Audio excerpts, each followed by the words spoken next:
மேஷ ராசிக்காரர்களுக்கு 9ஆம் இடத்திற்கும் 12ஆம் இடத்துக்கும் குரு அதிபதி. அவர் 4ஆம் இடத்திற்கு கடகத்துக்கு வருகிறார்.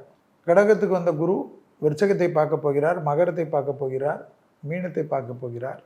மேலும் ராகவேந்திர வழிபாடு சிறந்த பரிகாரமாக காணப்படுகிறது. இரத்த பந்த விஷயத்தில் கவனமாக இருப்பதும், சுகர் பிபி எல்லாம் கரெக்டாக கண்ட்ரோலோடு வைத்துக் கொள்வதும் நன்மை தரும். தாய் வழி உறவு, தந்தை வழி உறவுகளிடத்தில் வாக்குவாதத்தை தவிர்த்து கொள்வதும், அமைதியாக உங்களை நிலைநிறுத்திக் கொள்வதும் நன்மை தரும்.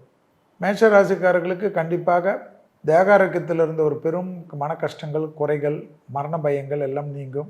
அற்புதமான அமைப்பு மேஷத்துக்கு இந்த குருவால் ஏற்படுவது என்னவென்றால், தொழில் இல்லை, உத்தியோகம் இல்லை, வியாபாரம் இல்லை, படிப்பில்லை, எதுவுமே இல்லை. ரொம்ப நாளாக 10 வருஷமாக 12 வருஷமாக பேசிக்கினே இருக்கிறேன். அதை ஆரம்பிக்கணும், இது ஆரம்பிக்கணும், யூடியூபர் சேனல் ஆரம்பிக்கணும், மீடியாவுக்கு போகணும், சினிமாவுக்கு போகணும், பேர் வாங்கணும், புகழ் வாங்கணும், பாலிடிக்ஸ் போகணும், பதவி வரணும், எதுவுமே இல்லாமல் உழைச்சிக்கினே இருக்கேன். யாருக்கோ உழைச்சின்னு இருக்கேன். குடும்பத்தை கண்டுக்கிறது இல்லை, குடும்பத்தில் நிம்மதி இல்லை, நண்பர்களுக்காக ஓடிக்கொண்டு இருக்கிறேன், தேவையற்ற உறவுகளுக்காக ஓடிக்கொண்டிருக்கிறேன், யாரோ ஒரு முதலாளிக்காக நான் கஷ்டப்படுறேன்றதெல்லாம் மாறி தொழில் அற்புதமாக கிடைக்கும். வீடு இல்லை, வீடு கட்டலை, 10 வருஷம் 15 வருஷம் ஆச்சு, வீடுக்கு பெயிண்ட் கூட அடிக்கலைன்னு கஷ்டப்பட்டு இருந்த மேஷ ராசிக்காரர்களுக்கு கண்டிப்பாக எல்லாமே கிடைக்கக்கூடிய அமைப்பு ஏற்படும்.